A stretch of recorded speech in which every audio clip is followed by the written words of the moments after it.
The Gospel of the Lord. Praise to you, Lord Jesus Christ.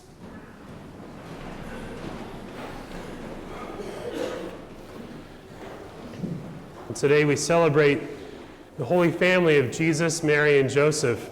And St. John Paul II said that the Holy Family is the beginning of countless other holy families, because every Christian family is called to be holy. I know that sounds like a daunting task, but I'm here to tell you today that it is not. It starts by having a healthy family. When I was in seminary, we had a class called Pastoral Issues, and we had a psychologist that was the instructor for it. And somehow we started talking about our families, and I'm sure I mentioned this before, and many people would say, well, the thing is, my family, they're not normal. And then somebody else would say, well, you don't think your family is normal? Wait till I tell you about my family. And then it'd go on like that. And the professor said, she's like, just take a second. She said, there are no normal families. There are healthy families, and there are unhealthy families. And what a relief that was to hear. It's something that's stuck with me. There are healthy families and unhealthy families, no normal families. And the healthy family that's united to God through prayer and the sacraments and charitable deeds and things like that becomes a holy family. And that is the goal that we are to strive for, grace perfecting nature. And to do that, we need to take on the virtues of a healthy family life.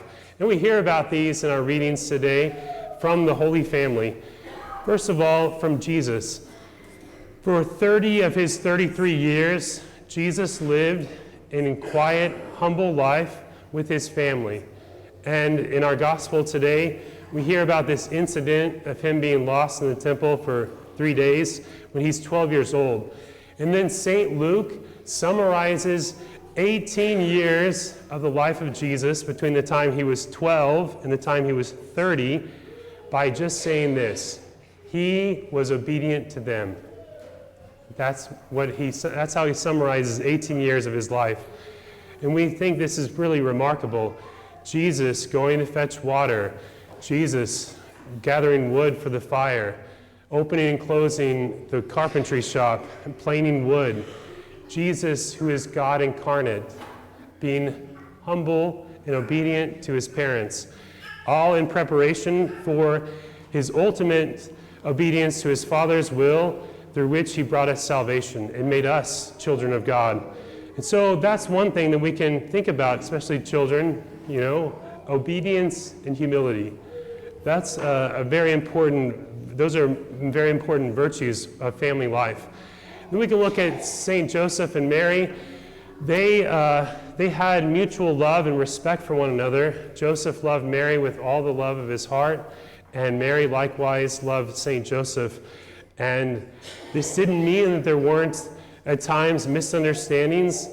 We hear about this time when they lost track of Jesus, and so it wasn't always everything, perfect. There was normal family life there, but they all strove to love each other nonetheless. And that's what we ought to do as well. And sometimes this also means that we have to accept things about other people that we may not prefer. There's no reason why married couples should be arguing about things for 20 or 30 years. If you say, well, my husband, he never tells me when he's going to come home late from work.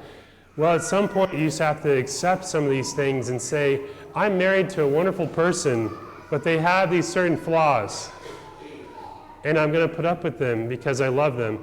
And this will help with communication and the ability to lovingly respect each other. So these are some good virtues: humility, obedience, mutual love, respect, acceptance. And if we put these virtues into the practice in our family life, then we will have a healthy family.